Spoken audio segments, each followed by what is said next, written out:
बहुत शुक्रिया आपका आपने मौका दिया। देखें, आज खान साहब को हमने बताया है कि एक और हमारा मर्दान के अंदर 26 वाले साने के ऊपर एक कारकुन जो ज़ख्मी हुआ था वो कल शहीद हो गया। तो उन्होंने नहायत ही अफसोस का इजहार किया है और साथ ही उन्होंने ये कहा है कि जो भी उसके ऊपर लीगल प्रोसीडिंग्स हैं उसको बढ़ाया जाए, उसकी तरफ से केस जो है वो फाइल किया जाएगा और इंशाअल्लाह ताला हम आखिरी गेंद तक लड़ेंगे।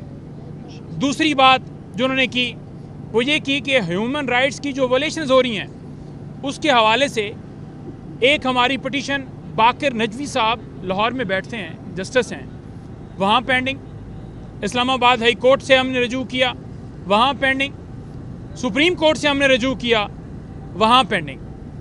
तो वो क्यों पेंडिंग्स हैं, उनको क्यों नहीं डिसाइड किया जा रहा?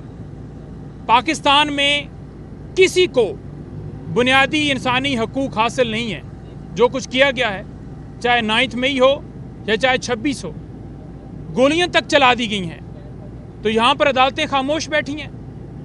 जो ये तरमीम करके और सुप्रीम कोर्ट के अंदर और हाई कोर्ट के अंदर जैसे जजेस को लाया जा रहा है, खान साहब ने सारे मामले की शदीद अल्फाज में मजम्मत की है और उन्होंने कहा है कि हम अपनी जो स्ट्रगल है पुरअमन तरीके से ये जारी रखेंगे। रमज़ान के बाद सिलसिला जो है एहतजाजों का शुरू हो रहा है। जो उन्होंने हदायत दी है कि तमाम जो अपोजिशन जमातें हैं उनके साथ बातचीत करके तरीक़ाकार तय किया जाएगा और उसके मुताबिक तारीखें देकर हम इंशाअल्लाह ताला पूरे पाकिस्तान के अंदर इस मूवमेंट को बढ़ाएंगे। जो ये समझ रहे हैं कि जनाब पाकिस्तान तहरीक इंसाफ 26 के बाद बिल्कुल ख़त्म हो गई है या कोई एहतजाज नहीं कर रहा या फ्लॉप हो गई है, नहीं हुई। पाकिस्तान का हर शहरी जिस तरह उस दिन निकला, जिस तरह पाकिस्तान भर से लोग आए, अगर वो नाकाम होता तो आपको गोली न चलानी पड़ती। आपने गोली ही तब चलाई जब आपके दिल में ये खौफ आ गया था कि आज अवाम निकल आई है, हम बचने वाले नहीं हैं।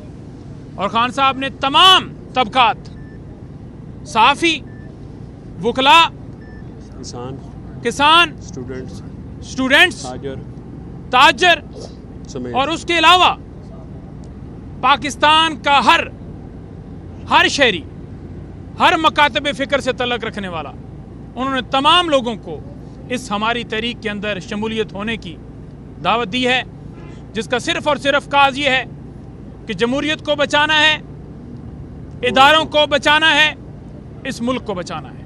बहुत शुक्रिया। Thank you sir.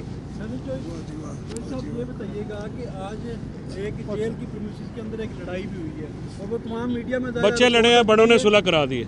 Thank you जी। आज खान साहब के जी बिल्कुल खान साहब के नोटिस में यह मामला आया था तो उनकी बहरहाल सुलह जो है वो करवा दी गई है। और एक और ये बता दें कि कोई पार्टी के कोई रहनुमाओं को पार्टी से निकाले जाने के बारे से खान साहब ने कोई फैसला वो पार्टी के ऑफिस, वो देखें ऑफिशियल जो मैसेजेस होते हैं वो ऑफिशियल तरीके से चले जाते हैं, तो आपके सामने वो शाम आ जाएंगे सर। कुछ हुआ है नहीं ऐसा मतलब ना कटो, सानू दस दें। मतलब जो है ना वो ना निकालिए। एक बात की है खान साहब ने, जो आप पूछ रहे हैं कि यहाँ पे जेल में जो कर्नल साहब बैठे हुए हैं वो बाकायदा हर एक चीज़ को डिक्टेट कर रहे हैं।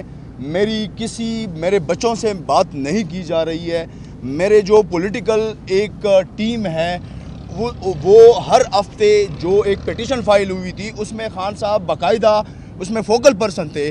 वो पॉलिटिकल कमेटी के जो लोग हैं वो प्रीवियस 5-6 महीने से खान साहब से नहीं मिलवाया जा रहा है। तो खान साहब ने इस चीज़ पे बहुत ज़्यादा ज़ोर दिया है और आप लोगों को भी ये कहते हैं कि खुदारा इस चीज़ पे ज़ोर दे।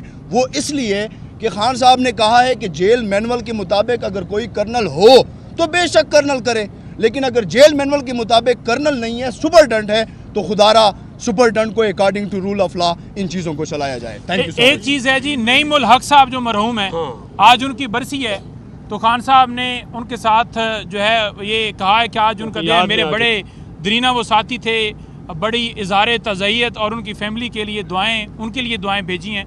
तो वो ये बताइएगा, बैरिस्टर शोएब शाहीन पीटीआई के सीनियर लीडर हैं, उन्होंने इलेक्शन भी लड़ा है, इमरान खान की हिदायत की पार्टी अब जब आप नहीं थे, फैसल भाई नहीं थे, वही सारा अच्छा जियो को ये न्यूज़ बाद में मिल गई, लेकिन अनफॉर्चुनेटली ये सुलह हो गई। आओ जी चलिए। खत्म हो गई। इमरान खान ने इस पर क्या कहा है? देखिए, खान साहब को लड़ाई का पता चला है कि वहाँ पर गेट पर लड़ाई हुई है, वहाँ पर बताया गया है, तो डेफिनेटली उन्होंने इसके ऊपर इज़हार अफसोस किया है कि ये नहीं होना चाहिए। तो बहरहाल राजीनामा जो है वो हो चुका है। ये चीज़ें जो हैं कहीं पर कोई तलख कलामी होती है आपके तो लिए ना उठाइए ये जो 26 वाला मामला है, उठाइए ये जो जुल्म हो रहा है, उठाइए ये जो तरमीम ला रही है, उठाइए ये जो आज मुल्क के अंदर लोगों को बुनियादी हकूक हासिल हैं, इसको हाईलाइट कीजिए। यही जैसे रात को शायद खटक ने कहा था ना कि वो मामलात बाकी छोड़ दें, मेन मुद्दे पे आओ, मेन मुद्दे पे आओ। मुबारक के बाद तहरीक का ऐलान किया गया है, जाहिर है इसके लिए तमाम अपोजिशन पार्टीज का एक पेज पे होना जरूरी है। मौलाना फजलुर रहमान अभी तक इस अलायंस में नहीं है, तो किस तरह पीटीआई? देखिए, ये मैं वही अर्ज़ कर रहा हूँ इमरान जी, इशू ये है कि हमने ये कहा है कि रमज़ान के बाद हम जो है एहतजाजी तहरीक चलाने का हमारा एक जो इरादा है, उसके साथ हम जो तमाम हमारी अपोजिशन अलायंस है उसको हम ऑन बोर्ड लेके आ रहे हैं। मैंने तमाम उन जमातों को जो कि इस इलेक्शन को नहीं मानते हैं, मुल्क में जमहूरियत की एब्सेंस को रियलाइज़ करते हैं, पाकिस्तान में रूल ऑफ लॉ की एब्सेंस की शिकायत कर रहे हैं, और इसमें तमाम अपोजिशन जमातें और शख्सियात जो पार्लियामेंट के अंदर हैं, पार्लियामेंट के बाहर हैं, उनको हमने सेम पेज पे लाना है। इसकी जो मैनर है या तारीख़ है वो हम आपको बाहम सलाह मशवरा होकर बताएंगे। हमारी जो इसलिए हमने ये जो अपनी मुज़ाकराती कमेटी बनाई है, ये तमाम दोस्तों को एतमाद में लेके फिर आपके साथ उस प्लेटफॉर्म से गुफ्तगू होगी। Thank you.